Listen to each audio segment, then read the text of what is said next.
Hey guys, my name is Chris. Thanks for checking out the video with me today. What I'm going to talk about today is something that everybody talks about if they have a BMW, especially a new BMW, is iDrive controller or touchscreen.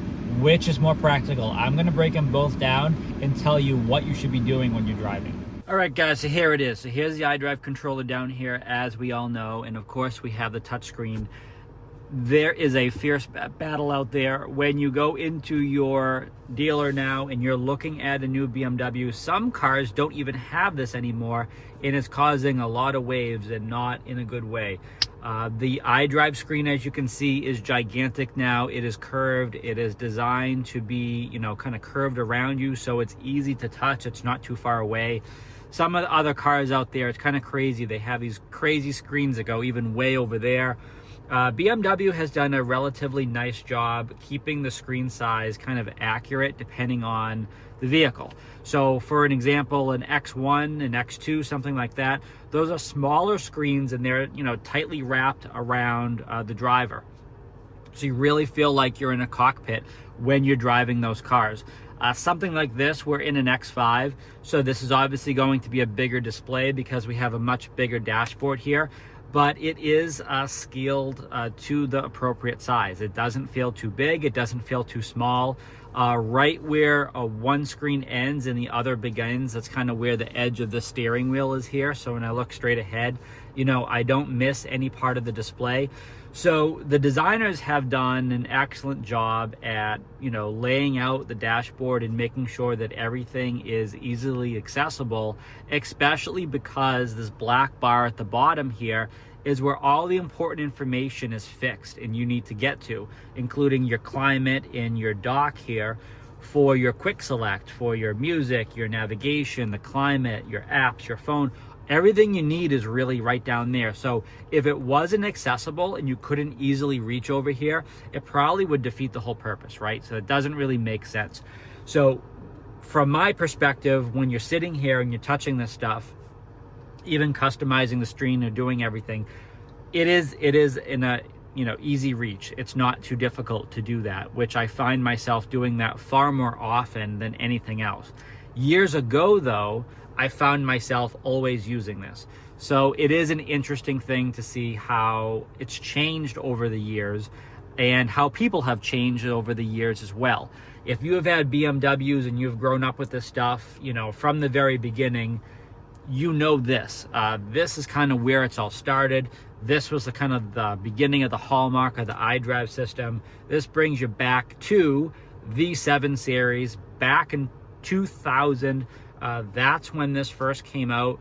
So it's been around for quite a while. And obviously it works pretty well because look at how many other manufacturers have copied BMW by putting this in their interiors. They can try to do all this other stuff. Yeah, let's design this, but it all comes down to the rotary dial. And guess what? BMW had it first.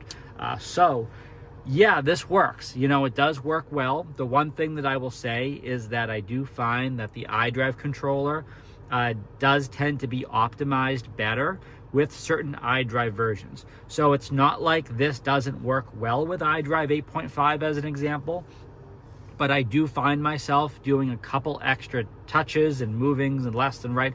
So if I want to go down to, the little phone down there, I have to, touch down, scroll over, then push down.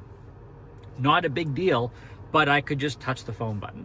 So there are definitely things that I can control on here, which is cool, but I am finding myself doing a couple extra movements in order to get to that point. Whereas I feel, I don't know, if you've grown up with an iPad in your hand and you're all about touchscreen because that's what I'm going to touch the screen. So that's just kind of an easy thing. Also keep in mind, I know this wasn't completely what the video was about, but speaking, voice or gesture, there's a lot of other ways of interacting with the iDrive system, and those do a pretty good job too. So if you're unfamiliar, definitely check them out, because I have to say, outside of the touch, I find myself talking to the iDrive system probably more often than anything else. And that's kind of like the next level of where BMW is going with that. Again, personal preference, of course. If you have the muscle memory, if you feel that this is more important because you like to rest your hand down here and you just know where these buttons go, you know what they do, you know, whatever is going to keep you safe on the road, that is exactly what you should do. But really interesting to see how people have evolved over the years and how the interiors have evolved as well. But as you can see, as things are getting cleaned up, I would expect more of this and less of this. Thanks again for checking out the video. Please make sure you check out the links down below. Make sure you subscribe so you can always stay up to date with the latest content. And as always, stay healthy and safe out there.